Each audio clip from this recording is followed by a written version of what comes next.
So the issue is that the margin at which fuel was increased is not just about pump. It is about the spiraling within the economy.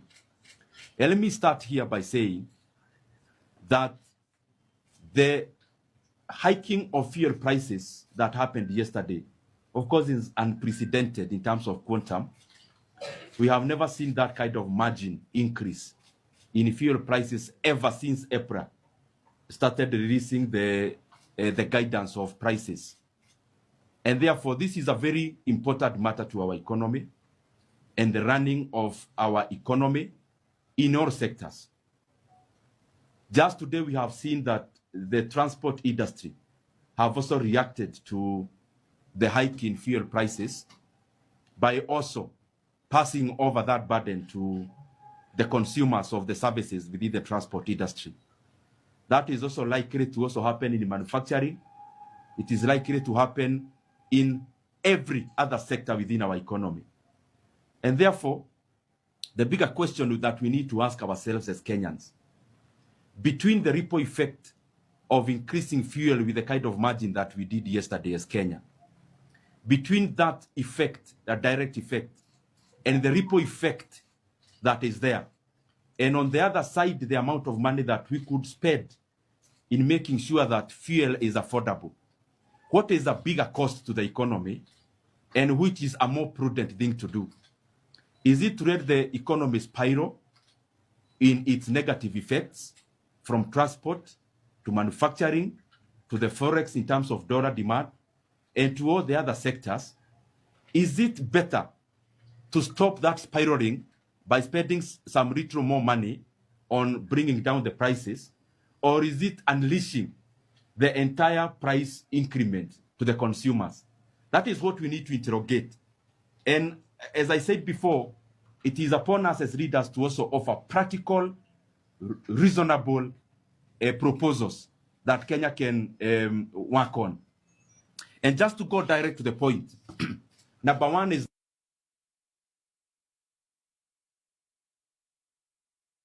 joke taken too far by the government. 3% is inadequate. It is not addressing the issue on the table. Secondly, is that the people of Kenya expected the government to also talk about lowering fuel levy. And number three, the subsidy that was provided yesterday through the Fuel Stabilization Fund is overwhelmingly inadequate, and we need to do something about it. So I have three proposals based on what we need to do as Kenyans now, without necessarily waiting. I have kept talking about this issue for the last 1 month because this was not an emergency that happened to Kenya. We have always known from the 28th of February that we'll need to think and do something about the fuel crisis. The fact that we had to postpone offering solutions up to yesterday evening, almost at midnight, just shows how casually the government has been taking this matter. So, as I talk about these three proposals, I request those who are concerned, this is not the time to chest dump and show Kenyans who knows what more than who. It is the time to present credible solutions to the issue that is the Kenyans are grappling with today. The number one proposal that I have, and wholesomely, the practical proposal we have can reduce fuel prices by 27 shillings today without hurting anyone. One is that we need to reduce our VAT by an extra 5% now. And that extra VAT of 5% will mean that our fuel prices will go down by, on that segment alone, by around 8 shillings. The second proposal is that we need to de-gazette the 7 shillings that was added on fuel levy in the year 2024. It was done through a gazette notice by the Minister for Transport. The same way, he needs to give a gazette notice today before the close of today. That will also bring down the fuel prices by an extra 7 shillings. The other thing that we must do is that the Fuel Stabilization Fund has close to 20 billion Kenya shillings as we talk. And this is not money that has been budgeted for. This is money that Kenyans pay in the pump. As you go to fuel your car, it is the Kenyans who have been funding the fuel stabilization fund. And my proposal is that we need to provide an extra 5 billion shillings from the fuel stabilization fund. And with a consumption of around 400 million liters of diesel and petrol per month, it means that will amount to around 12 shillings per liter. Adding those three elements, specifically reducing VAT by an extra 5%, that gives an extra reprieve of around 8 shillings, reducing fuel levy by around 7 shillings, and also offering an additional subsidy of 5 billion shillings from fuel stabilization fund. That also means around 12 shillings per liter. Wholesomely, we can be able to reduce the prices of fuel today by 27 shillings. And what that is likely to do is that we are going to arrest the very many spiraling effects that will happen starting today out of the reckless decision that was made by government yesterday. And Kenyans need to realize this. The proposals I have given, I'm not even requesting the government to do anything. Kenyans are just saying, take back the levies and taxes where you got them. That's what the people of Kenya are saying.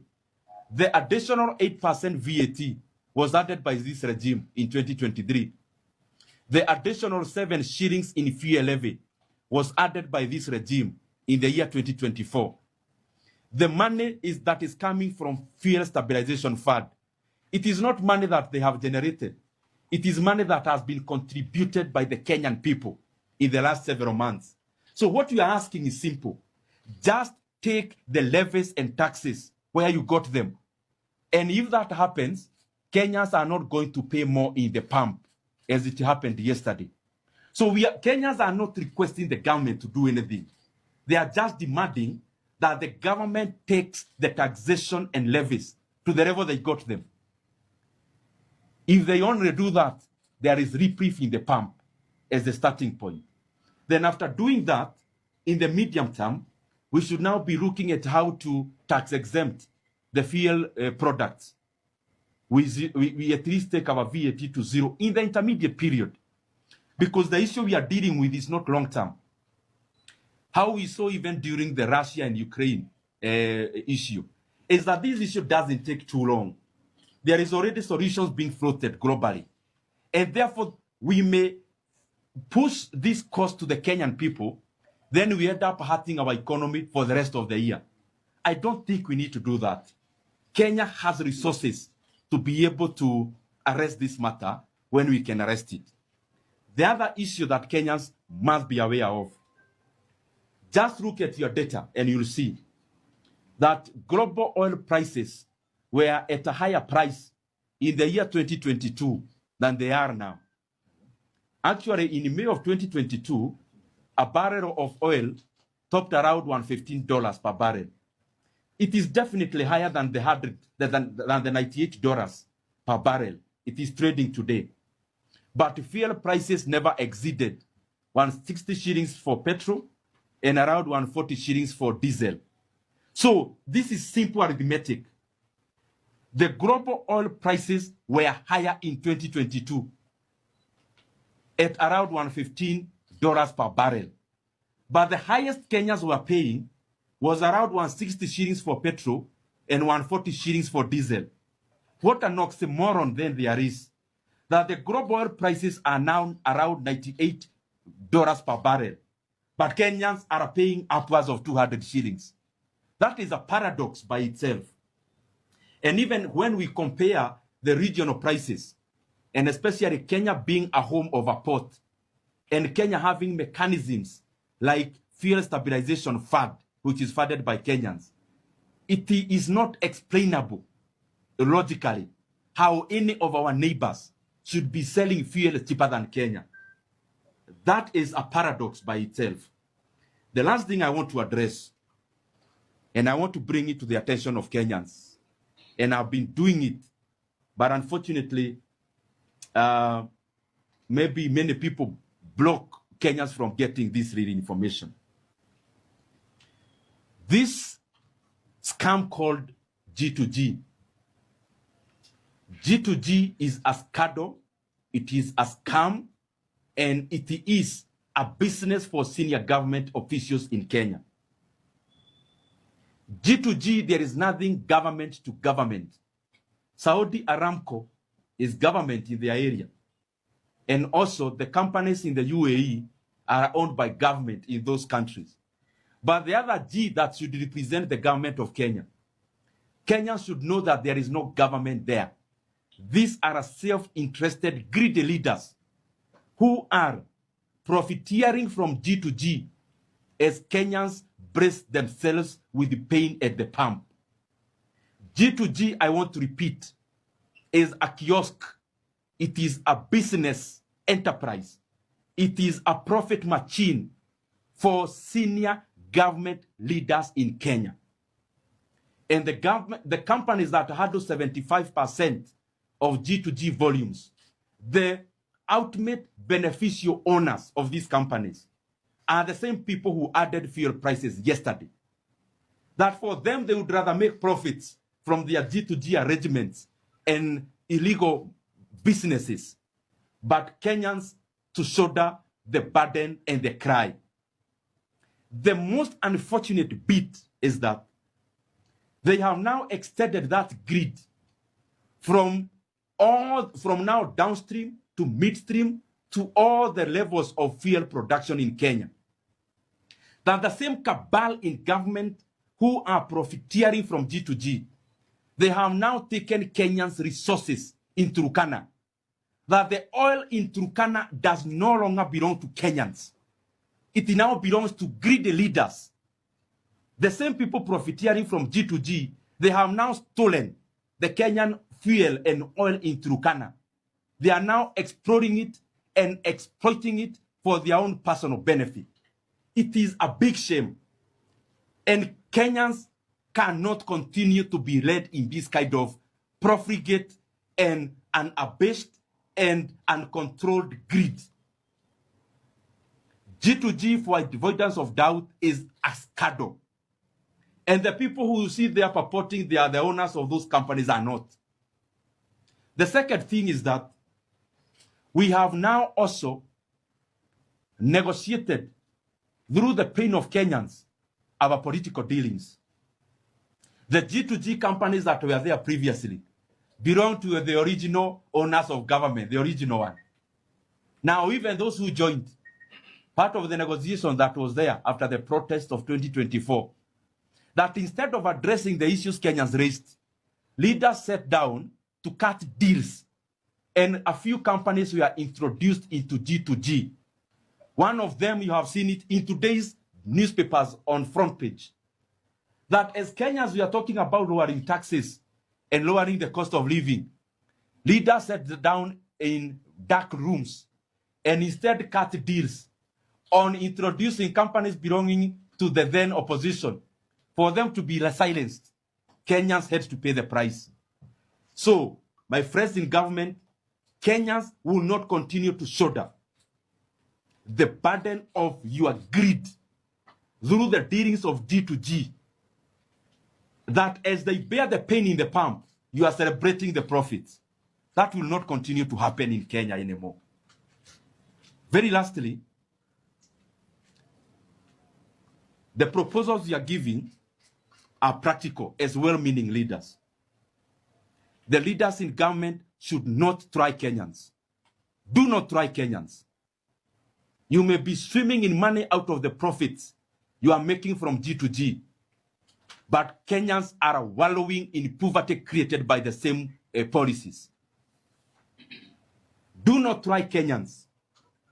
It is to your benefit that soonest the government must call a consultative meetings of all the. We must reduce VAT further. We must reduce fuel levy.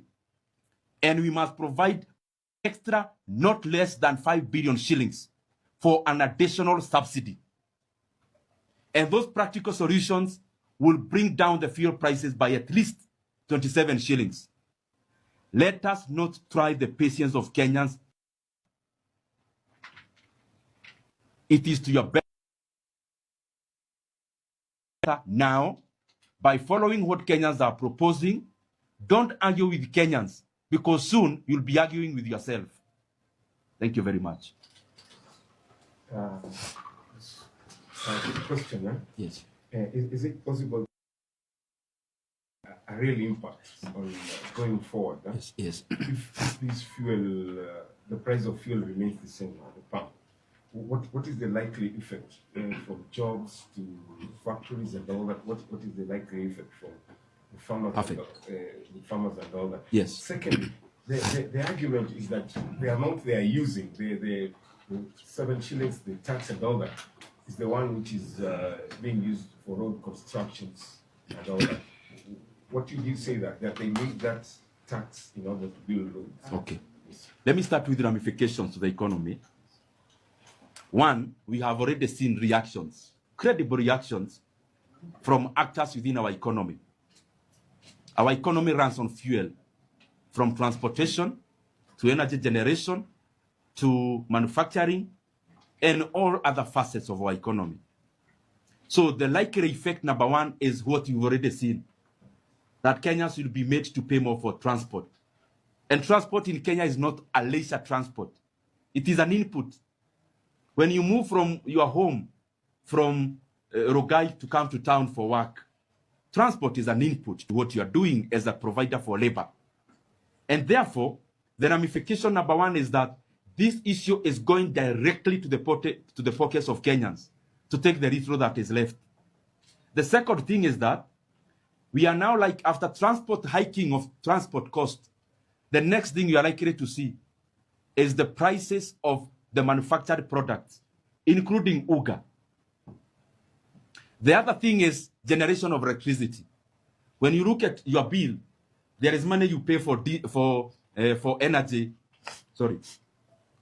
There is the amount you pay in the bill for fuel. That you likely increase. So the spiral effect is quite large and huge. So that is why my proposal would have been, we spend much more money to make sure the spiral doesn't happen.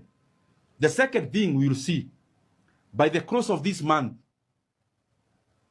by the close of April, look at the inflation figures in Kenya. The inflation figures will climb up. And inflation is not just a macroeconomic parameter. Inflation communicates what Kenyans are going through. The other thing we are likely to see is that this effect must go into the strength of our local currency. Remember, when prices go up globally, even after we are told we pay this fuel through Kenya shillings, after 6 months, Kenyans still have to pay the fuel in dollars. So the demand for dollars will go up. That means when the demand for dollars go up, we can only do two things as the Kenya. Either expend or spend our currency reserves, that is forex reserves, or number two, the shilling will be decimated or will lose against the other global currencies. That spirals even further because it now affects co-inflation directly. It affects everything else Kenyans import. So the effect is very large. And that is why, given the problem we are dealing with is short-term, the government ought to have dealt with this matter by providing credible, real solutions. We have seen in Zambia, President Hakainde Hichilema. What did he do? They have removed the excise taxes and the VAT from fuel because they understand that the problems you are going to create by rapidly increasing the fuel pump prices will be sticky to come down. When prices of transport go up, when the prices of uga goes up, in economic terms, those things are called sticky prices. They become sticky. For them to come down, it will be another long haul. So instead of all that, why can't we arrest the issue where it should be arrested? That is my take. The other question about the 7 shillings fuel levy. The government has been telling us that the 7 shillings securitized Number one, they got embarrassed in Washington, D.C. during the spring meetings because the World Bank and the IMF told them that the money they purport to have securitized from fuel levy, they told them that that is an illegality. And they told them that those are illegal debts. So we are first of all dealing with an illegal thing. Securitization of the 7 shillings was illegal. So the banks that participated in that illegality should pay for their greed also. The government must not pay for the 7 shillings. Those that are not just debt, the state or the sovereign has no credibility in servicing an odious debt. IMF, they told our delegation, they are there in the US, tens of them. They had gone there purporting to be people from the National Treasury. They were taught basic economics. Instead, I hope they are paying school fees for that teaching. Because Kenyans have always told them securitization was illegal, but they still went to the US to ask IMF what securitization is. And the IMF told them the people who participated in it should be nowhere near the management of public resources. So that is what should happen. And not just debt is an illegal debt. The sovereign is not obliged to service odious debts.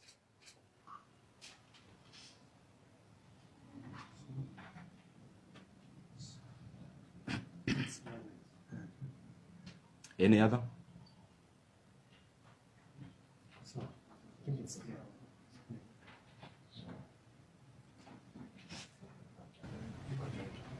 So maybe kwa Kiswahili 1 minute.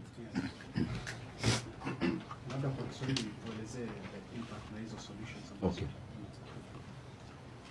Asante sana. Na leo Wakenya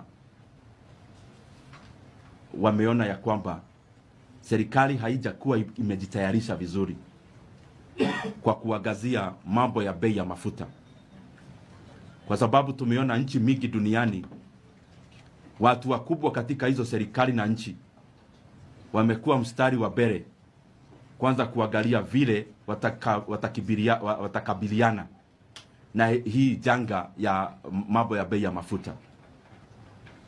Lakini tumeona ya kwamba serikali imechukua muda, na badala ya kutoa mwelekeo mzuri, wamekuja jana kuwekelea mzigo kubwa sana kwa Wakenya. Jambo la kwanza nataka niseme ni kwamba bei ya mafuta katika ulimwengu ile inapimwa katika dollars per barrel ilikuwa juu zaidi mwaka wa 2022, ambapo tuliona a barrel of oil ilikuwa dola 115 hivi.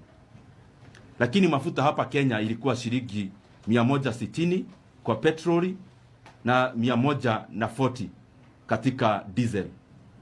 Lakini sasa mafuta ulimwengu iko chini ya vile ilikuwa 2022, kwa sababu oil per barrel is currently around $98 per barrel.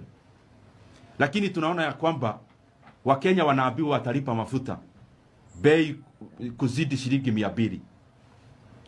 How comes mafuta ya 2022 ulimwengu ilikuwa kwa bei kali, lakini hapa Kenya ilikuwa chini zaidi? Kwa nini wakati mafuta iko chini more than 2022, Wakenya ndio wanaongezewa bei much more than in the year 2022?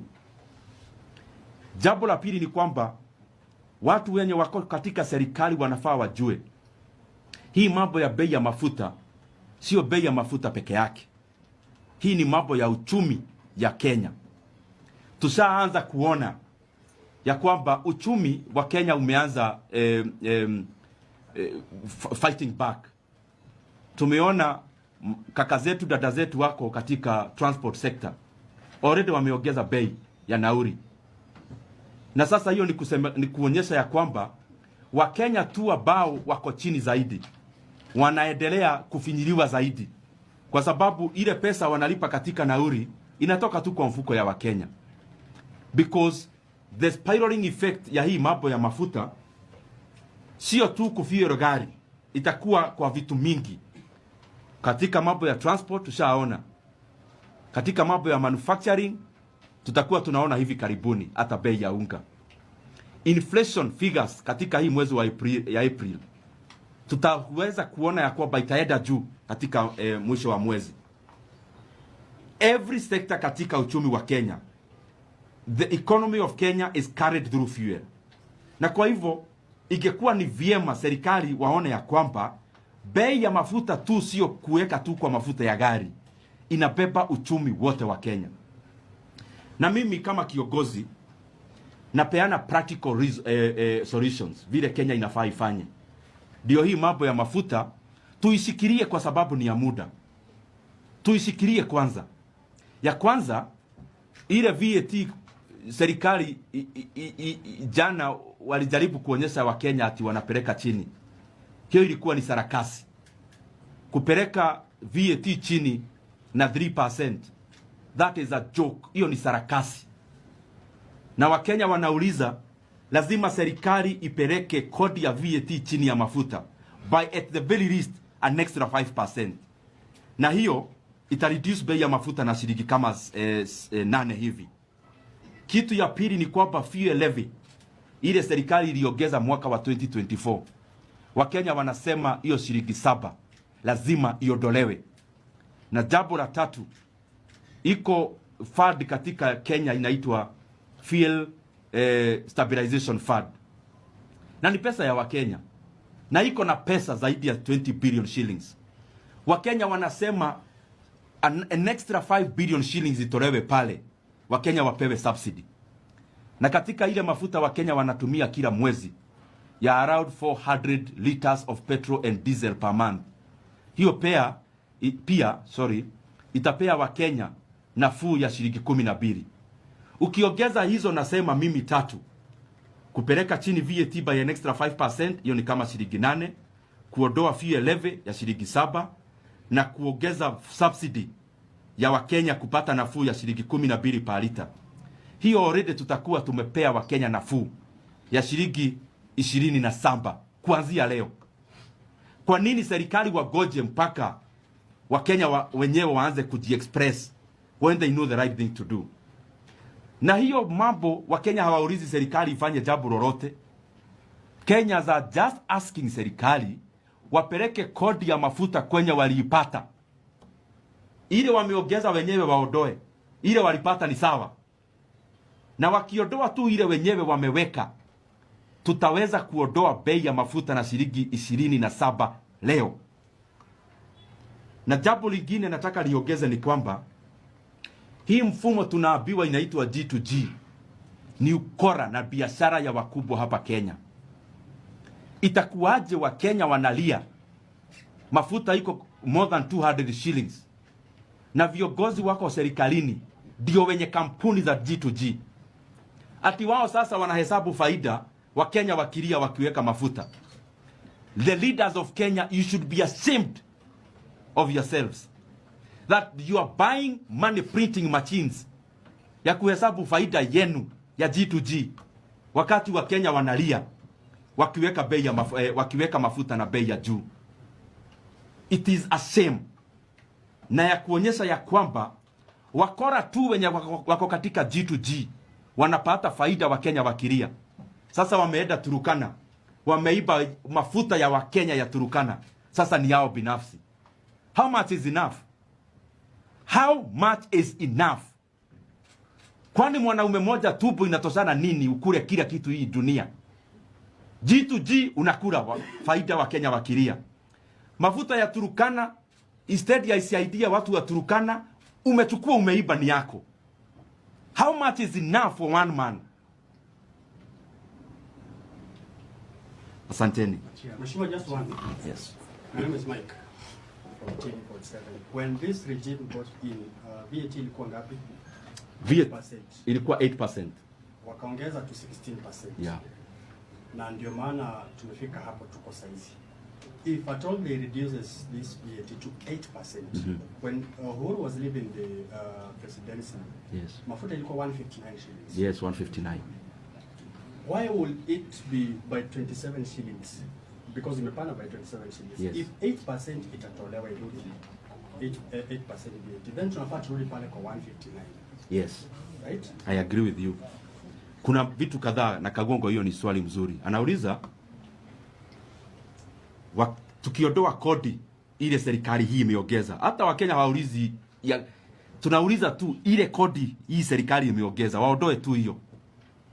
Kagongo anauliza bora mafuta itirudi 160. Na hiyo ni swali mzuri sana. Ni kwa sababu tumeongeza vitu zingine.